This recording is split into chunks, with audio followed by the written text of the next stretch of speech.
Good morning everyone. आज की अपनी इस क्लास में स्टूडेंट नेक्स्ट जो क्वेश्चन है वो 29 जैन 2024 शिफ्ट 1 में आया हुआ क्वेश्चन है।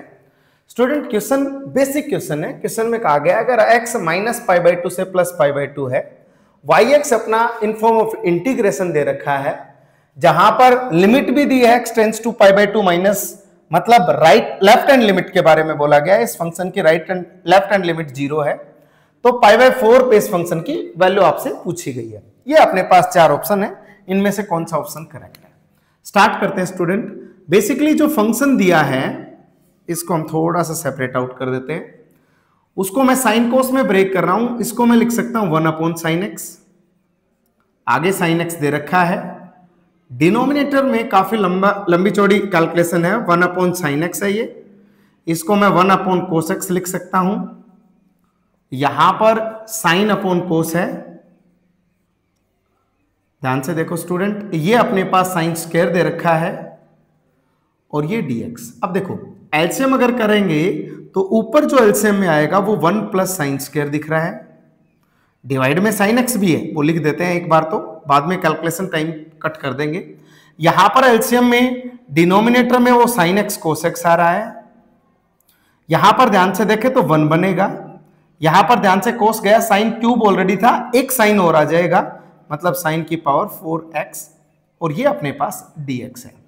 बेसिकली स्टूडेंट ध्यान से देखोगे, एक साइन एक्स कैंसिल, ये कोस ऊपर जाएगा, इंटीग्रेशन बनेगा 1 प्लस साइन स्क्वायर एक्स, ये कोस एक्स, और डिनोमिनेटर में ये बनेगा 1 प्लस साइन की पावर 4x और dx। ये हमारे पास आएगा। Got it. अब देखो आपको अच्छे से दिख रहा होगा, अगर मैं sin x को t पुट करूं तो cos x dx dt बन सकता है। मतलब यहां पर अपना जो नेक्स्ट स्टेप होगा, हम पुट करेंगे sin x को t। sin का डेरिवेटिव स्टूडेंट cos होता है, x का dx और t का dt। अब जो ये इंटीग्रेशन अपना y ऑफ x है वो चेंज हो जाएगा, इंटीग्रेशन ऊपर 1 प्लस टी स्क्वायर, नीचे आएगा 1 प्लस टी की पावर 4 और बाकी आ गया dt। ध्यान से देख लो student, 1 plus T square 1 plus T की power 4 cos x dx dt हो गया वहां से।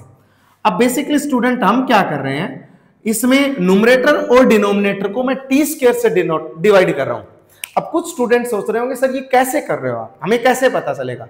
बेसिकली स्टूडेंट ये लेक्चर्स में क्लास में आपको अच्छे से बताया गया होगा कि अगर जब पावर ऊपर 2 है, यहां पर 4 बन रही है, तो इस टाइप का एक स्पेशल टाइप बताया होगा जहां पर टी स्क्वायर से न्यूमरेटर और डिनोमिनेटर को डिवाइड करते हैं। अगर डिवाइड करेंगे तो बेसिकली स्टूडेंट ये बनेगा 1 अपॉन टी स्क्वायर, या फिर हम ऐसा कर लेते हैं, इसको डिवाइड करेंगे तो पहले ये लिख देते हैं और बाद में ये लिख देते हैं। ओके स्टूडेंट, डिवाइड में यहां पर बनेगा टी स्क्वायर, क्योंकि न्यूमरेटर को डिवाइड कर चुका, डिनोमिनेटर को कर रहा हूं, और ये बनेगा 1 अपॉन टी स्क्वायर। अब ध्यान रहे स्टूडेंट आप लोगों को हमेशा कि अगर ऊपर प्लस प्रेजेंट है ना, तो हमें जनरली पुट क्या करना पड़ता है, t माइनस 1 अपॉन टी को कुछ अनदर वेरिएबल z पुट करना पड़ता है। हम x को t में ले गए, t को z में लेके जा रहे हैं, तो अब ये पुट करना पड़ता है। तो इसी टाइप का सिनेरियो हमें कंस्ट्रक्ट करना पड़ेगा डिनोमिनेटर में।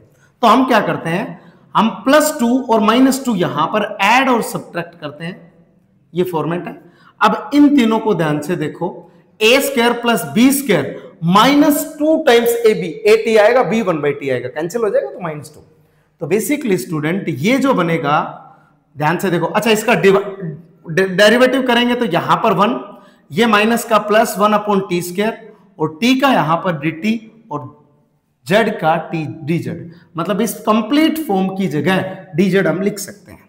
तो ये आ गया अपने पास न्यूमरेटर dz, ये अपने पास यहां से यहां तक t माइनस 1 अपॉन टी का होल स्क्वायर बनेगा, उसको मैंने z स्क्वायर प्लस 2 लिख दिया, ये 2 ये रहा।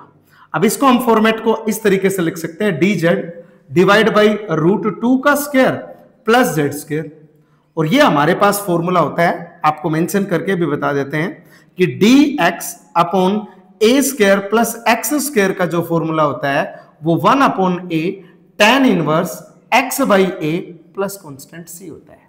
ओके स्टूडेंट, अब देखो a की जगह √2, x की जगह यहां पर z प्रेजेंट है, तो अपने पास जो y ऑफ x आएगा वो 1 बाई a की जगह √2 tan इनवर्स x की जगह z और a की जगह फिर √2 प्लस कांस्टेंट c आएगा। ये अपने पास y ऑफ x है। अब हम क्या करेंगे, z को पहले इन फॉर्म ऑफ t लेके जाएंगे, t को इन फॉर्म ऑफ sin x ले जाएंगे। तो हम एक बार इस साइड वाला पार्ट रब कर देते हैं स्टूडेंट। ध्यान से देखो, क्वेश्चन आसान है, क्वेश्चन में कुछ भी डिफिकल्ट नहीं है। एक पैटर्न के थ्रू अगर हम क्वेश्चन को सोल्व करें तो क्वेश्चन इजीली सोल्व हो सकता है। अब ध्यान से देखो, मैंने क्या किया, y ऑफ x में पहले t में लेके गया, t में ले जाने के लिए 1/√2 as it is, tan inverse as it is, z की जगह मैंने t - 1/t रख दिया, ठीक है, divide by √2 as it is है, प्लस कांस्टेंट c। अब t को यहां पर sin x में वापस लेके जाओ, दैट मींस ये आ गया 1/√2 tan इनवर्स, ये आ गया sin x minus 1/sin x divide by √2 plus constant c। ये आ गया अपने पास y ऑफ x। अब ध्यान से देखो स्टूडेंट, π/2 माइनस, अगर मैं limit x tends to π/2 minus apply करता हूं तो y ऑफ x, ये लिमिट क्या बनेगी, 1/√2 तो एज इट इज है, अंदर लिमिट अप्लाई करेंगे, limit x tends to π/2 minus. तो अब ध्यान से देखना, एक बार तो लिख देते हैं, tan inverse sin x minus 1/sin x divide by √2 और प्लस कांस्टेंट c। अब देखो, रूट π/2 पे ये वैल्यू 1 अप्रोच करेगा, ये भी 1 को अप्रोच करेगा, 1 - 1 स्टूडेंट 0 होता है, ठीक है। मैंने क्या कहा, π/2 पे ये वैल्यू 1 को अप्रोच करेगा, ये भी 1 को, तो 1 - 1 0 होता है, मतलब ये आएगा 1/√2 tan inverse 0/√2 plus constant c। अब ये जो एक्सप्रेशन आपको यहां पर 0 दिया है, तो यहां पर 0 से इक्वेट भी करेंगे। अब tan इनवर्स 0 होता है, आप लोगों को ये पता होना चाहिए, tan इनवर्स 0 होता है, और ये 0 इंटू समथिंग 0, यहां से कांस्टेंट की जो वैल्यू आई स्टूडेंट वो आ गई 0, कांस्टेंट की वैल्यू क्या आ गई 0। अब देखो यहां पर मैं इसको थोड़ा सा पार्ट यहां से भी हटा रहा हूं। अब देखो अपना फाइनल आंसर आने पे है, जैसे ही यहां पर c की जगह 0 रखेंगे, c की जगह 0 रखने के बाद आपसे पूछी है वैल्यू y ऑफ π/4। स्टूडेंट मैंने c की जगह 0 आने पे c हटा दिया है, ठीक है। अब यहां पर वैल्यू रखेंगे 1/√2 tan inverse sin x, x की जगह π/4 मतलब 1/√2, मतलब sin π/4 होता है 1/√2 माइनस ये 1/1/√2 और ये डिवाइड बाय √2 प्लस कांस्टेंट तो जा चुका। अब देखो 1/√2 tan इनवर्स, अब ध्यान से देखना, √2 ऊपर जाएगा, एलसीएम लेंगे तो 1 - 2 डिवाइड बाय √2 और एक √2 नीचे है, ये रहा, प्लस कांस्टेंट है नहीं, हमने हटा दिया है, तो 1/√2 जो फाइनल आंसर है वो tan इनवर्स माइनस 1/√2 मल्टीप्लाई करेंगे 2 आ जाएगा। ये अपना इस क्वेश्चन का फाइनल आंसर है। दैट मीन स्टूडेंट अगर ध्यान से देखें तो 1/√2 इसमें ही है, पॉजिटिव का, tan inverse minus 1/2। Option D इस क्वेश्चन का करेक्ट आंसर है और बाकी ऑप्शन इनकरेक्ट है। तो आशा करता हूं आपको प्रॉपरली एक्सप्लेनेशन समझ आ गया होगा। इसी टाइप से आप अपने चैनल एमएसएस क्लासेस को लाइक करें, शेयर करें एंड सब्सक्राइब करें। स्टूडेंट सब्सक्राइब ना करना ना भूलें, क्योंकि आप लोगों से हमें मोटिवेशन मिलता है, मोटिवेट होते हैं। आप लोगों के जब कमेंट आते हैं तो हम वहां से हमें मोटिवेशन मिलता है। उसी टाइप की सीरीज हम चलाने की कोशिश करते हैं, आप लोगों के डाउट्स क्लियर करने की कोशिश करते हैं। Okay student, thank you so much.